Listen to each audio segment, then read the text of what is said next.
Hello everyone, this is Ice Ninja here, and I want to go over my personal belief for how you can get the most out of your computer science degree while going through college.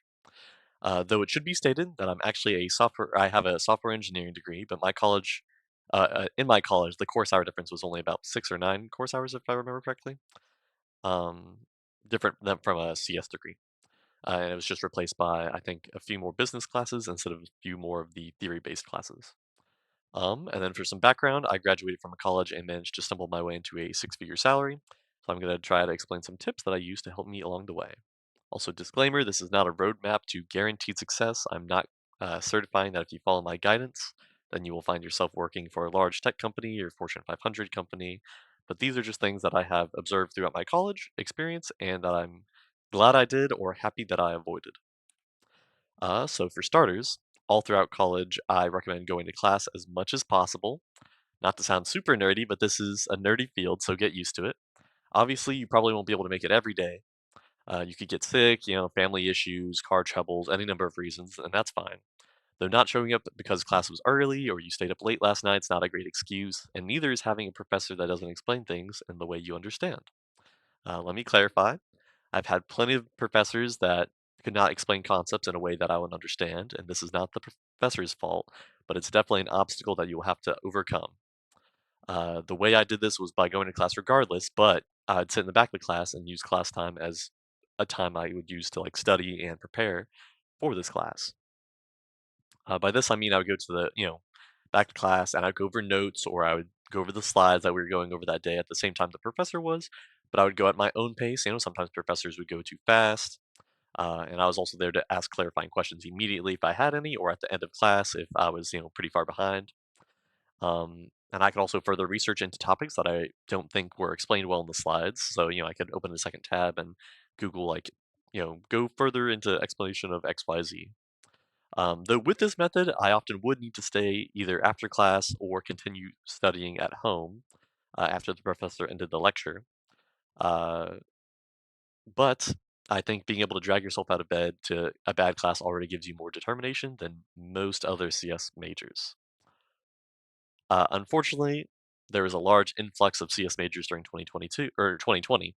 And because there were a lot of people or influencers saying that everyone in the field was making, six figures and you could work remotely, take 3-hour naps, there's smoothie bars. And honestly, at the time they were making these videos, that wasn't super far from the truth. That was everyone's reaction to COVID was just work from home, and it wasn't super easy at the start to like regulate if people were actually working. But unfortunately, reality struck soon after that there were, massive layoffs from a bunch of big tech companies. Remote work started getting put back to office um, for some companies. This doesn't mean being a CS major is a no longer a good idea, but if you were only interested in, big money, relaxed work, then you might need to work or think a little harder if this is the right career for you to pursue. I ran into this problem a lot when I was going through college, not for me personally, but a lot of my classmates on several occasions would often be in class discords complaining about the state of affairs and how they are unable to get internships. Um, and then, we would try to reach out and be like, oh, well, let's chat, let's talk what's, going on. Why are you struggling so much? And they would do nothing outside of class. They wouldn't really, study too hard. Uh, and, that's very unfortunate, but this does bring me to my next point. Learning outside of class is huge. Not that there aren't plentiful jobs to go around at all the nice companies, CS majors are doing one of two things. I've seen them completely give up on trying and just coast through the degree and come out of their education with a bachelor's degree, but no internships and no projects, a nearly empty resume. On the opposite end of the spectrum, though, I see a lot of CS majors getting really competitive.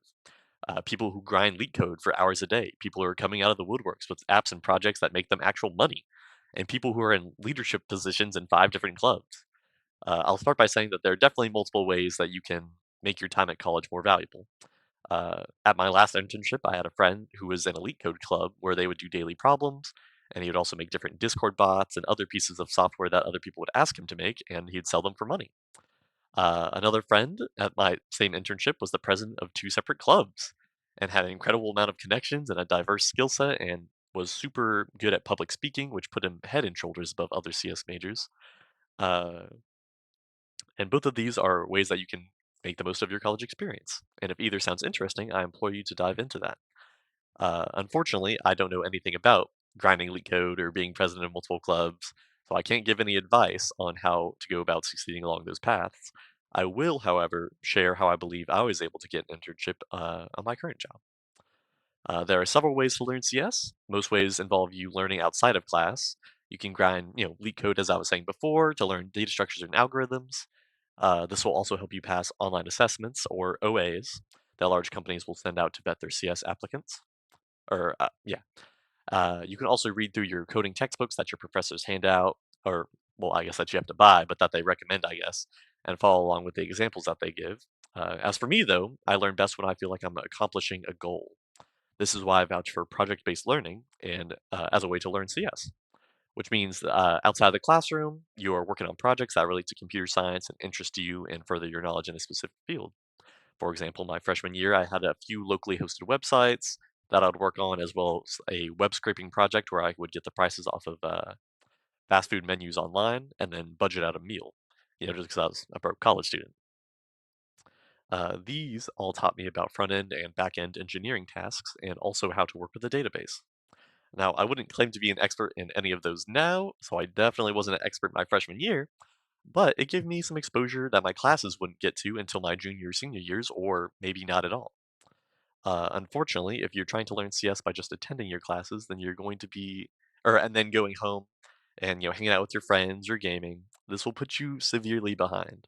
It is something that other majors may not necessarily have to do, but due to the competitive nature that of not only other CS students but the job market, you will most likely struggle to find an internship, which can make it hard to find a job after college. So it is more than just doing coursework.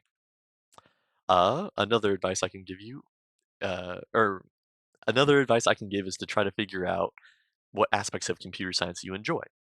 This will help narrow down what you should be making your projects on and help you deepen your knowledge around that respective field.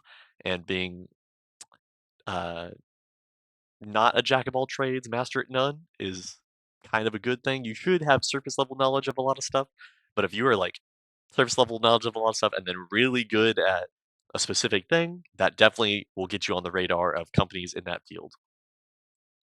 Um, but there are many different specializations you can try to focus on. And there are many of these specializations that you need to pursue that are outside the classroom. At least at my college, they didn't offer undergrads many classes that related to some specializations.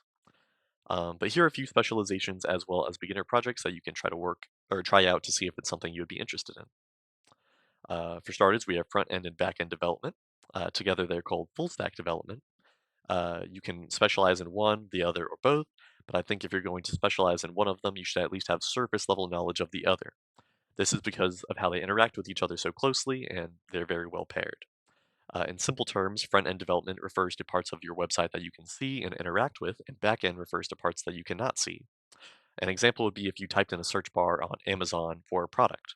The search bar would be on a front end component that is getting your input and then giving it to the back end so that the back end will search Amazon's product database for any products that relate to the product you search for to see if there are any matches, which would then send back to the front end any results for the front end to display. A beginner project to introduce you to the field would be a simple website or a login form that is something that you can interact with on the front end that will also call a function on the back end. Bonus points if you use a database or an API. Second, there's a data scientist. If you're interested in AI or machine learning, then data science is what you might want to look into. Data science, of course, is a much broader field, but they work very closely with trying to draw conclusions from massive amounts of data that companies will see and work with. My college actually offers data science as a separate degree under the CS umbrella or computer science umbrella. But if you chose CS as your major, you can still dip your toes into the waters of data science to see if you enjoy it. There is some overlap. I do believe the data science major is more heavily math focused, and the if you're dipping in as a computer scientist or software engineer, you'll probably want to focus more on the programming aspect of everything instead of actually developing the algorithms that we use. But it's all up to what you actually enjoy.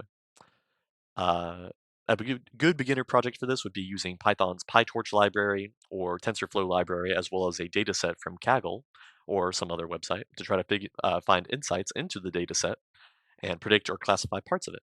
I did this my freshman or sophomore year with a data set of wines and their ratings that were rated, by professional wine tasters, as well as some other information, and was able to try to predict how well a wine would be rated given different qualities it had. Third, there's another specialization, an embedded systems developer.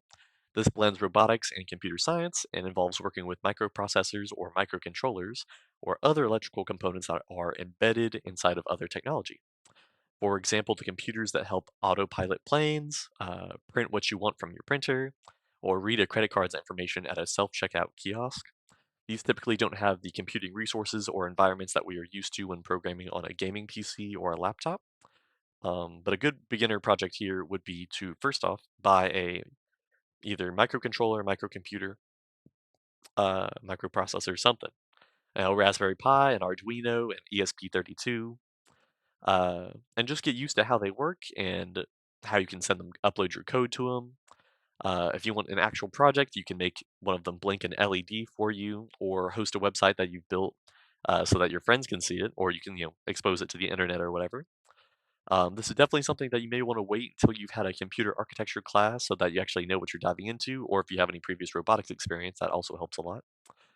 Since that class can also help explain what, yeah, resources you're working with and clarify how you're interacting with the microcontroller. And so yeah, the list goes on and on and on. But to avoid an hour-long video, I'm stopping here. If you do want to learn about more fields, you can comment and I'll either make you a separate video or direct you to resources that can assist you.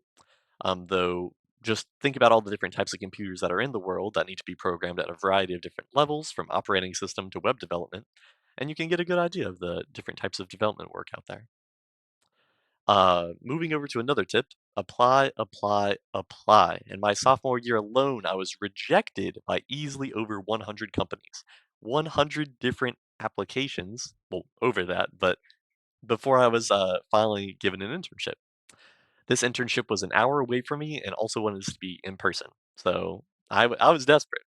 Uh, but I was desperate for, anything I could get. And internships have become very, very valuable and definitely help you stand out from your peers, especially people who, don't have any kind of relevant experience in the field if they've just been following along with their coursework.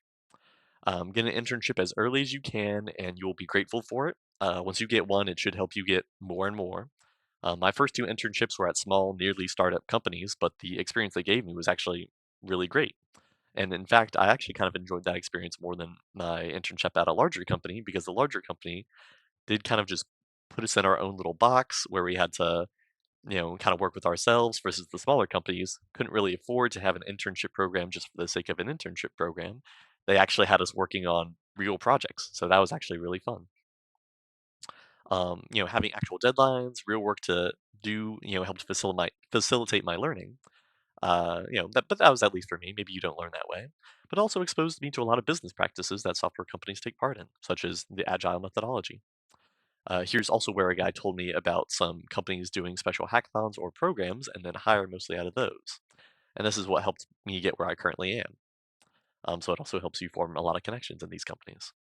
Uh, some companies will post their generic like software engineering intern roles on LinkedIn or other job boards, but they'll only hire about like 1% of their interns from there. And instead, they'll host events like hackathons or programs that will almost guarantee you an internship if you get in.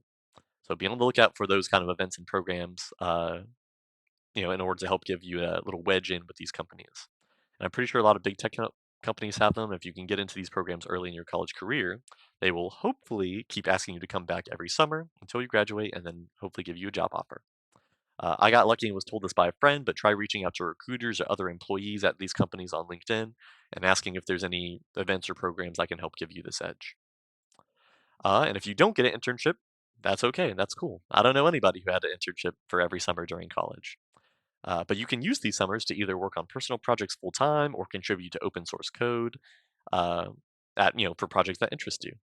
Open source projects are projects that have their source code available for everyone to see and will most likely help you learn how to contribute to them because they want people to contribute because that's how they get worked on.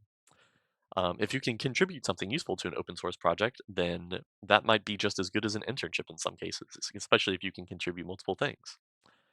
Some big some big open source projects are Blender, as you can see on the screen, which is a 3D modeling tool. TensorFlow, which is also on the screen I mentioned earlier, it's a machine learning tool. And Linux is an operating system. But there are literally millions of open source projects, from small, medium to large, covering a variety of different fields. You can see if there's any grad students at your school that also need a tool or website developed to help them with an academic paper or research. Um, and oftentimes they're desperate, and especially if they're in a non-technical field, they could definitely use some help. Especially, also medical field people will sometimes need help analyzing lots of data, especially if they're not really proficient with like Excel, and you can do that easily with a program. You can also help filter out some open source projects by looking at the ones that are in fields that you're interested in, and chances are you'll find one. So if you're not interested in 3D modeling or machine learning or operating systems, if you want something a little bit more high level, there's definitely stuff for you. In conclusion, if you're thinking about going into CS or you're already in college trying to get a CS degree, then make sure you do plenty of work outside of class to further your knowledge in the field. Also, try to figure out which way is best for you to learn, be it in the classroom setting, through projects, or through competition. You should also be applying to as many internships as possible, even if you aren't super interested in the work you'll be doing, or it doesn't really relate to the field or the specialization that you want to pursue. Internships, especially at smaller companies, give you real world experience and teach you how to work with others. Also, try to find out what aspects of computer science you enjoy. This will help you narrow your focus and figure out what you want to learn. Computer science is a huge field and it has a lot of technology that it demands you to know. So, focusing on a specific field can help reduce the amount of information overload you're being hit with. And that's all I have to share for now. But I would love to give advice or recommendations or answer any questions that you have. So, feel free to leave a comment. Thank you for watching and have a great day.